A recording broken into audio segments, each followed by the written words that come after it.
दोस्तों, एक बार की बात है, गरुड़ जी महाराज ने भगवान नारायण से पूछा कि हे जगत के पालनहार, संसार में इतने अनगिनत जीव हैं, अनगिनत चेहरे हैं, अनगिनत आत्माएं भटक रही हैं, फिर भी किसी एक विशेष आत्मा से ही विवाह का बंधन क्यों जुड़ता है?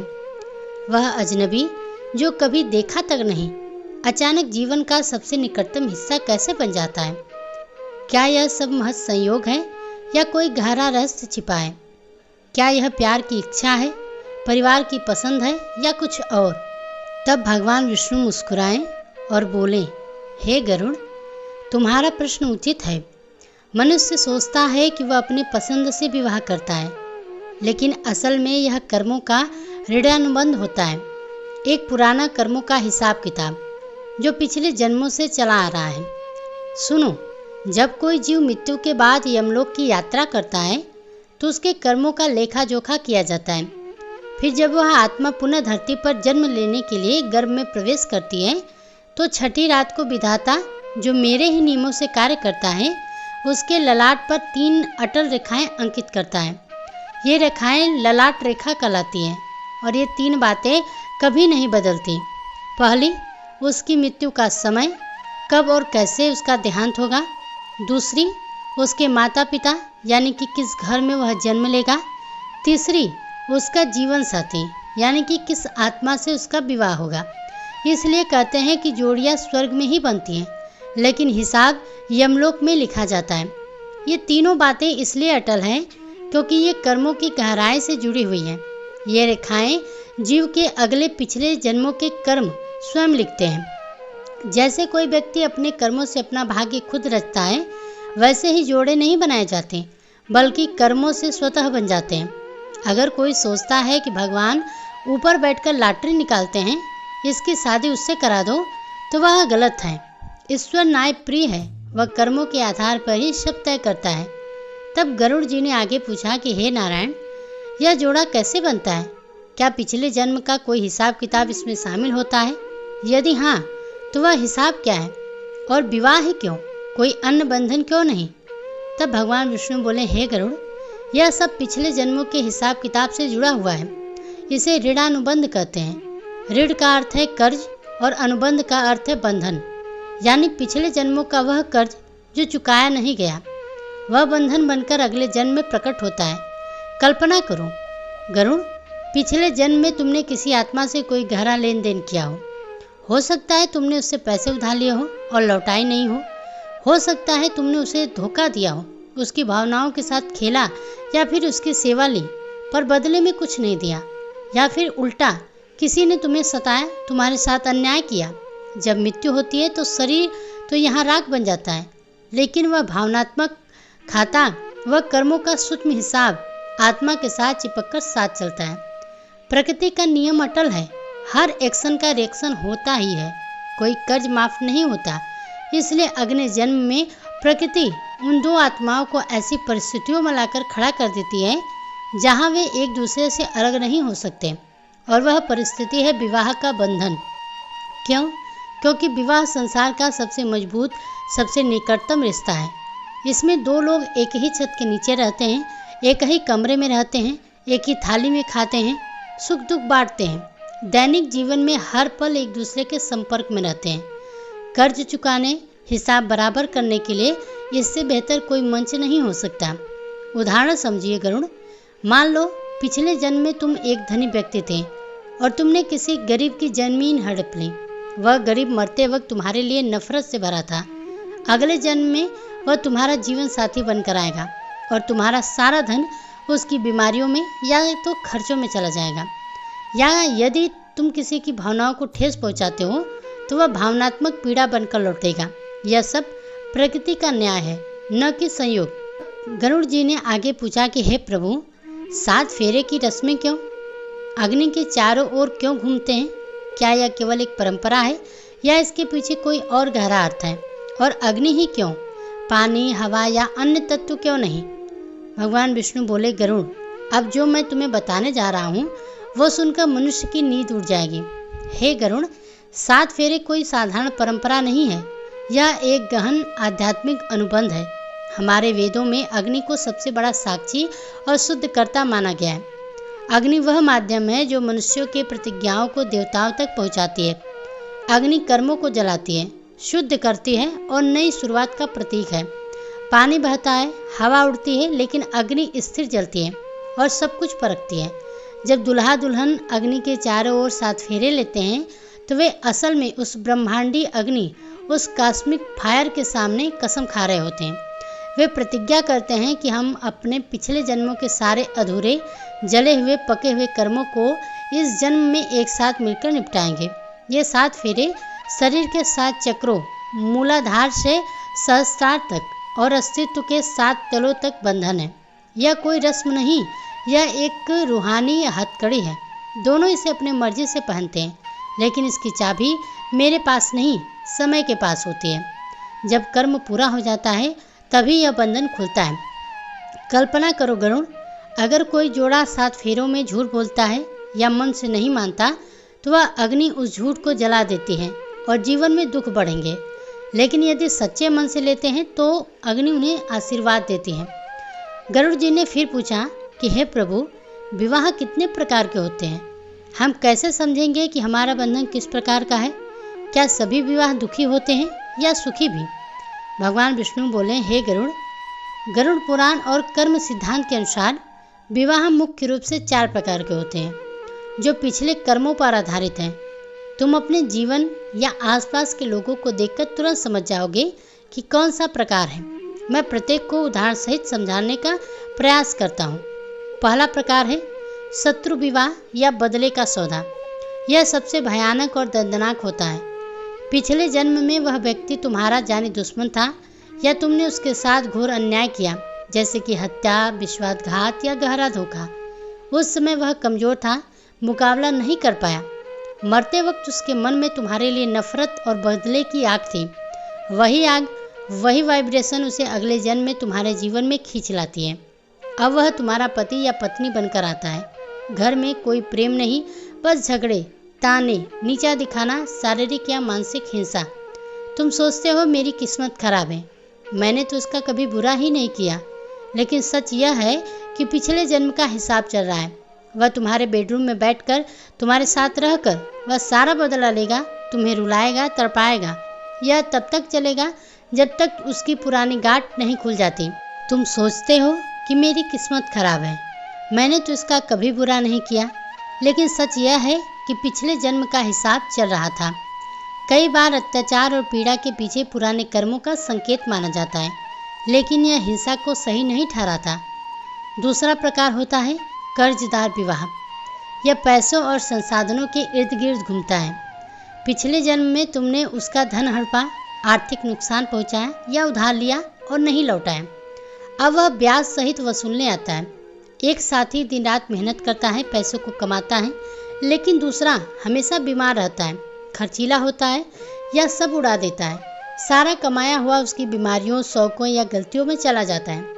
तुम सोचते हो कि मैं अच्छा पति हूँ या पत्नी का फर्ज निभा रहा हूँ, लेकिन वास्तव में तुम पुराना कर्ज चुका रहे हो। जिस दिन आखिरी पाई चूक जाएगी, हिसाब जीरो हो जाएगा।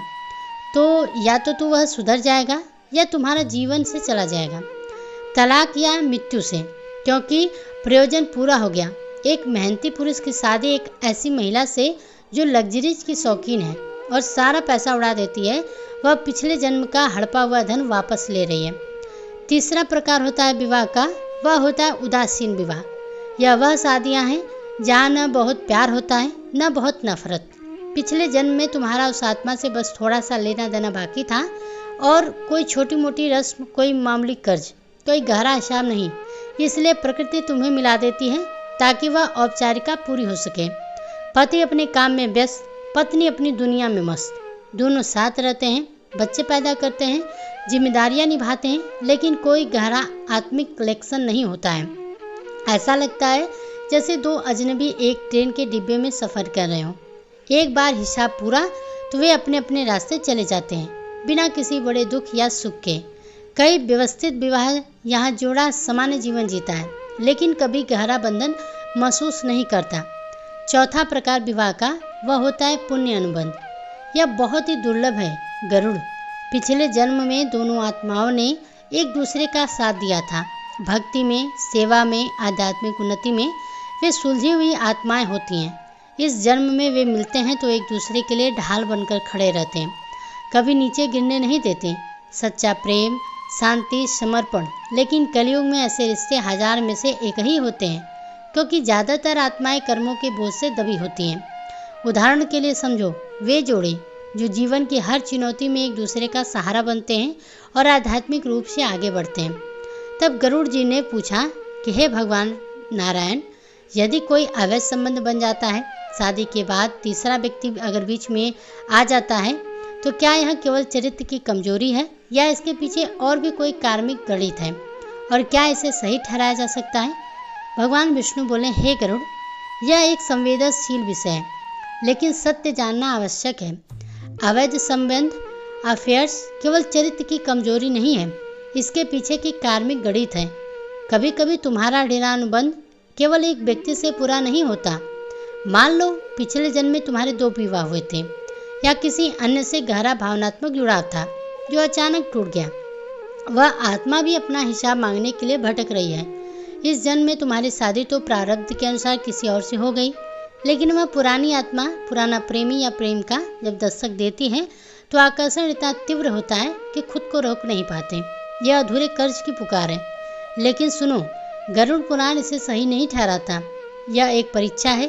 प्रकृति तुम्हें पुराने कर्जदार से मिलाएगी जरूर, लेकिन तुम्हारे पास विवेक है, धर्म है। यदि तुम उस आकर्षण में बह गए, अपने वर्तमान जीवन साथी को धोखा दिया, तो तुम एक नया और भयानक कर्म का निर्माण कर लेते हो। एक सुलझे हुए धागे को और बुरी तरह उझाल देते हो। यह एक दलदल है जो कभी प्रेम लगता है, लेकिन असल में तुम्हें डुबोने आया होता है। उदाहरण के लिए, कई लोग सोचते हैं कि उनका सच्चा प्रेम है, लेकिन बाद में दुख बढ़ता है क्योंकि नया कर्म जुड़ जाता है। इसे रोकना चाहिए, वरना चक्र कभी खत्म होने वाला नहीं है। गरुड़ जी ने आगे पूछा कि हे प्रभु, यदि शादी नहीं हो रही हो, उम्र निकल रही हो, सब लोगों का विवाह हो चुका हो, तो क्या यह श्राप है या कोई कारण? भगवान विष्णु बोले, नहीं गरुड़, यह कोई श्राप नहीं, कई बार यह आशीर्वाद होता है। जिस आत्माओं का धरती पर कोई भारी कार्मिक कर्ज नहीं रहता, प्रकृति उन्हें विवाह के बंधन में नहीं बांधती, उन्हें मुक्त रखती है। शादी न होना संकेत है कि तुम्हारी आत्मा अपनी यात्रा के आखिरी पड़ाव पर है। अब तुम्हें किसी एक व्यक्ति के साथ बंधकर नहीं रहना है। अब तुम्हें पूरी मानवता के लिए या मेरे ईश्वर के लिए जीना है। लेकिन मनुष्य सामाजिक दबाव में रोते रहते हैं, हाय मेरी शादी नहीं हुई। वे जबरदस्ती उस पिंजरे में घुसने की कोशिश करते हैं जिससे मैं उन्हें बचाना चाहता हूँ। कई संत, महात्मा या समाजसेवी जिनकी शादी नहीं हुई, वे मुक्त होकर बड़ा कार्य करते हैं। यदि शादी होकर टूट गए तो इसे दुर्भाग्य मत मानो, यह संकेत है कि बड़ा उद्देश्य इंतजार कर रहा है। गरुड़ जी ने आगे पूछा कि हे नारायण, यदि सब कुछ पहले से तय है, यदि मेरी शादी एक पुराना सौदा है जो मैंने पिछले जन्म में साइन किया था, तो हमारे हाथ में क्या है? क्या हम बस हाथ पर हाथ रख कर पीटते रहेंगे? क्या इस नरक जैसी शादी को झेलते रहेंगे? आखिर समाधान क्या है प्रभु? तब भगवान नारायण बोले, हे गरुड़, मैं तुम्हें लाचार नहीं बनाता, समझदार बनाता हूँ। जब तुम जान जाते हो कि सामने वाला व्यक्ति मुझे दुख नहीं दे रहा क्योंकि वह बुरा है, बल्कि इसलिए दे रहा है क्योंकि मैं उसका कर्जदार हूँ, तो तुम्हारा नज़रिया बदल जाता है। तुम कोई विक्टिम काल खेलना बंद कर देते हो, तुम रोना बंद कर देते हो। तुम समझ जाते हो कि यह थप्पड़, यह ताना, यह दुख मेरी सभी फेंकी हुई गेंद है जो दीवार से टकराकर वापस आई है। पहले तो तलाक समझना समाधान है। आज के ज़माने में लोग तुरंत डिवोर्स ले लेते हैं, सोचते हैं पार्टनर बदलने से दुख खत्म। लेकिन कर्म का कानून कहता है, यदि तुमने अपना पाठ नहीं सीखा, कर्ज नहीं चुकाया और बीच में ही भाग गए, तो वह कर्ज माफ़ नहीं होगा। वह आपको फॉरवर्ड होकर आगे मिलेगा। अगली शादी में भी वही समस्याएं, बस चेहरा बदल जाएगा, पैटर्न वही रहेगा। तुमने देखा होगा कई लोग 2-3 शादियां करते हैं, लेकिन हर बार वैसा ही धोखेबाज या अत्याचारी साथी मिलता है। क्यों? क्योंकि व्यक्ति बदल रहे हैं, लेकिन उनका ऊर्जा, अपना कर्म नहीं बदल रहे हैं। क्लास पास किए बिना स्कूल बदलने से कोई फ़ायदा नहीं होता है। शादी टूटने का दर्द इतना गहरा क्यों? विज्ञान कहता है हार्मोन्स की कमी, लेकिन आध्यात्म कहता है विवाह में 2 लोगों के सूक्ष्म शरीर आपस में जुड़ जाते हैं। ऊर्जा की नाड़ियाँ एक हो जाती है।